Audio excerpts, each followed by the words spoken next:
Monsieur, veuillez procéder à l'analyse comparative de ces deux vins. Vous avez 4 minutes. Verre numéro 1, c'est un vin qu'on observe d'une robe rouge grenat très intense, avec une belle profondeur, limpide et sans défaut, avec une très belle consistance, des larmes colorées qui signent un vin avec beaucoup de jeunesse. C'est un vin sans aucun défaut, avec beaucoup d'éclat.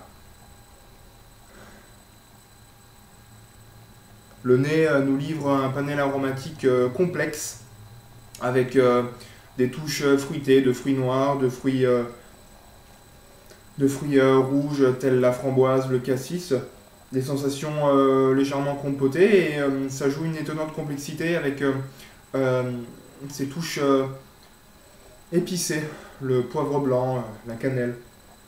Un nez encore juvénile, mais déjà très prometteur, avec une très jolie complexité. En bouche,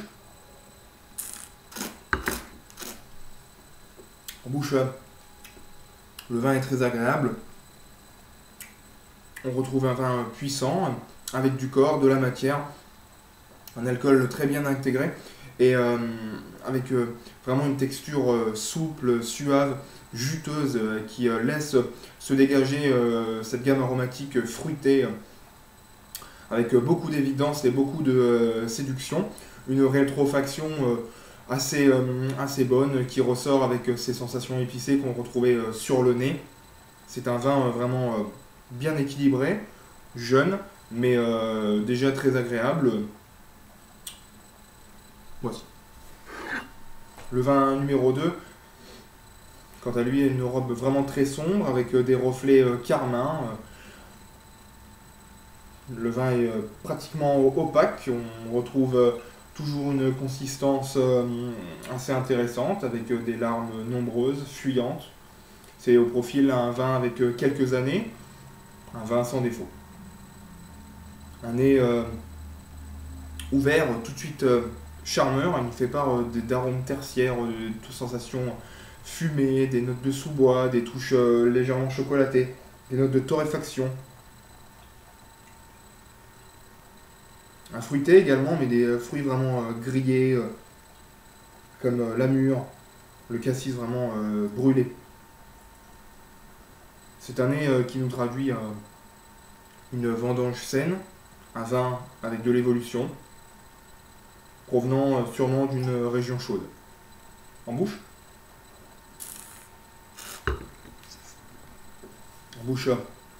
le vin est sec, puissant, agréable, alcool très bien intégré, des tanins présents, encore présents, qui apportent de la dimension au vin, du volume.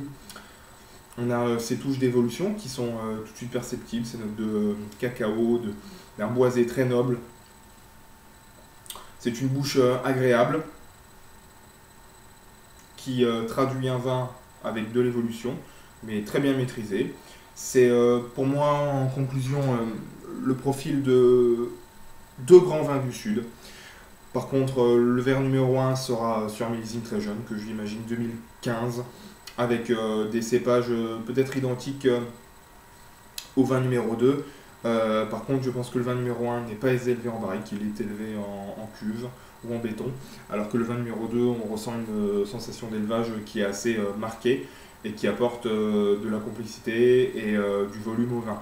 C'est deux vins vraiment très agréables qu'on pourrait marier sur des accords à la fois semblables, en changeant juste quelques garnitures, notamment un plat qui me vient en tête, c'est un civet de sanglier. Pour le vin numéro 1, on le servirait avec sa sauce liée au vin rouge, avec une toute petite touche de poivre de cassis, avec quelques ravioles d'oignons confits. Et à droite, on pourrait essayer des champignons avec une duxelle de champignons, des champignons assez puissants comme la trompette de la mort.